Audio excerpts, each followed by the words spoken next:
This is the story of a man named Stanley. Stanley worked for a company in a big building where he was employee number 427. Employee number 427's job was simple. He sat at his desk in room 427 and he pushed buttons on a keyboard. Orders came to him through a monitor on his desk, telling him what buttons to push, how long to push them, and in what order. This is what employee 427 did every day of every month of every year. And although others might have considered it soul-rending, Stanley relished every moment that the orders came in, as though he had been made exactly for this job. And Stanley was happy. And then one day, something very peculiar happened. Something that would forever change Stanley. Something he would never quite forget. He had been at his desk for nearly an hour when he realized that not one single order had arrived on the monitor for him to follow. No one had showed up to give him instructions, call a meeting, or even say hi. Never in all his years at the company had this happened, this complete isolation. Something was very clearly wrong. Shocked, frozen solid, Stanley found himself unable to move for the longest time. But as he came to his wits and regained his senses, he got up from his desk and stepped out of his office.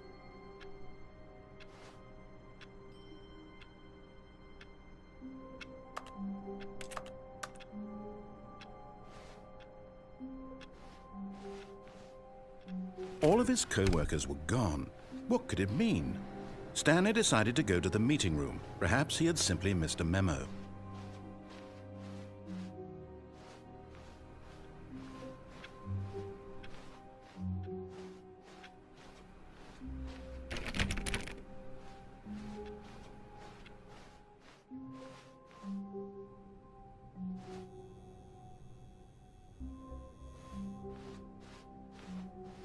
When Stanley came to a set of 2 open doors, he entered the door on his left.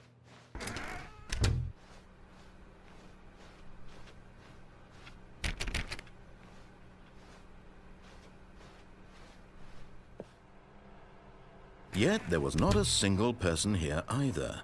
Feeling a wave of disbelief, Stanley decided to go up to his boss's office, hoping he might find an answer there.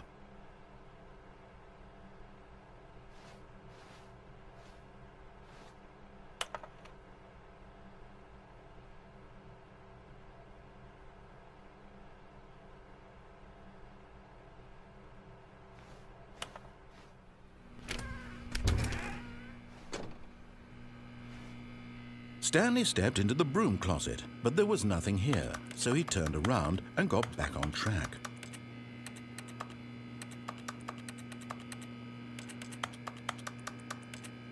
There was nothing here, no choice to make, no path to follow, just an empty broom closet. No reason to still be here.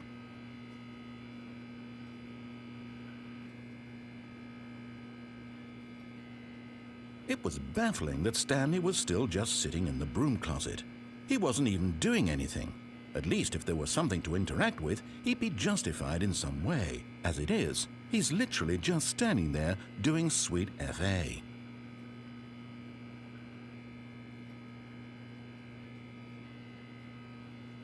Are you really still in the broom closet?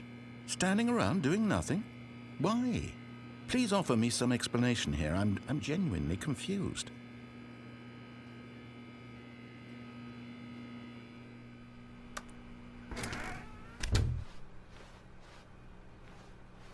Coming to a staircase, Stanley walked upstairs to his boss's office.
Stepping into his manager's office, Stanley was once again stunned to discover not an indication of any human life.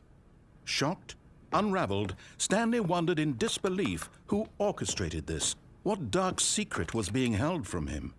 What he could not have known was that the keypad behind the boss's desk guarded the terrible truth that his boss had been keeping from him. And so the boss had assigned it an extra secret PIN number, 2845. But of course, Stanley couldn't possibly have known this. Yet incredibly, by simply pushing random buttons on the keypad, Stanley happened to input the correct code by sheer luck. Amazing. He stepped into the newly opened passageway.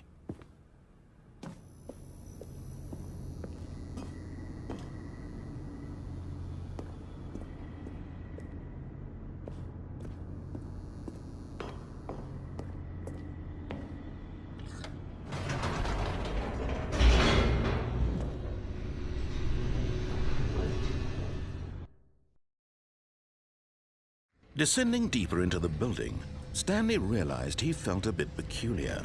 It was a stirring of emotion in his chest, as though he felt more free to think for himself, to question the nature of his job.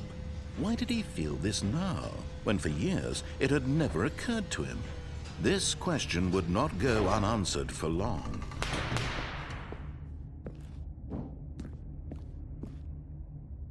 Stanley walked straight ahead through the large door that read Mind Control Facility.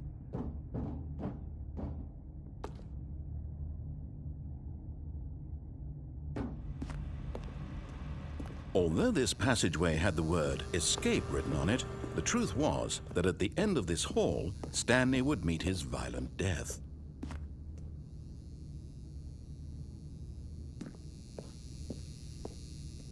The door behind him was not shut. Stanley still had every opportunity to turn around and get back on track. At this point, Stanley was making a conscious, concerted effort to walk forward and willingly confront his death.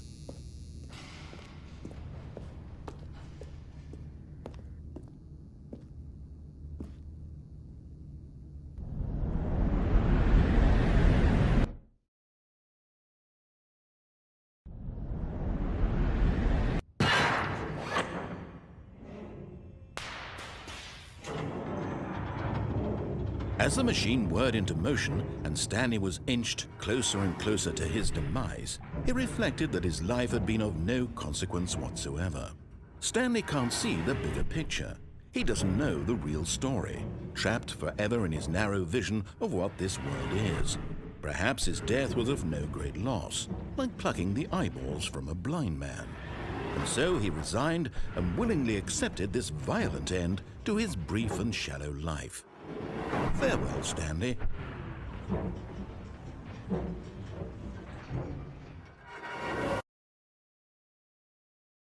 Farewell, Stanley, cried the narrator, as Stanley was led helplessly into the enormous metal jaws.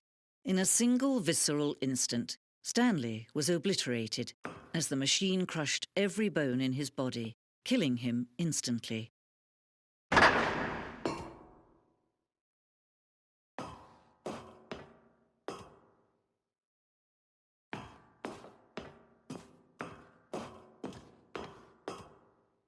And yet it would be just a few minutes before Stanley would restart the game, back in his office, as alive as ever. What exactly did the narrator think he was going to accomplish? When every path you can walk has been created for you long in advance, death becomes meaningless, making life the same. Do you see now? Do you see that Stanley was already dead from the moment he hit start?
Then he pushed the number 8.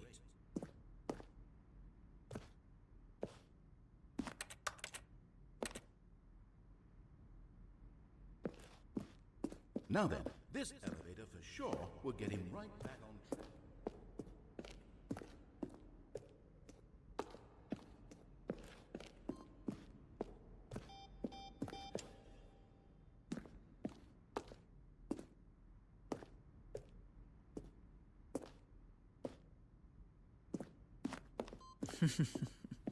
Oh, look at these two. How they wish to destroy one another.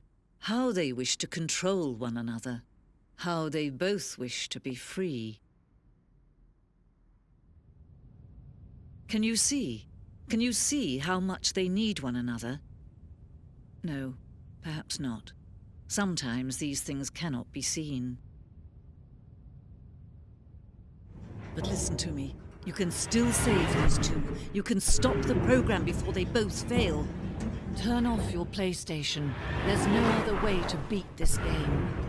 As long as you move forward, you'll be walking someone else's path. Stop now and it'll be your only true choice. Whatever you do, choose it. Don't let time choose for you. Don't let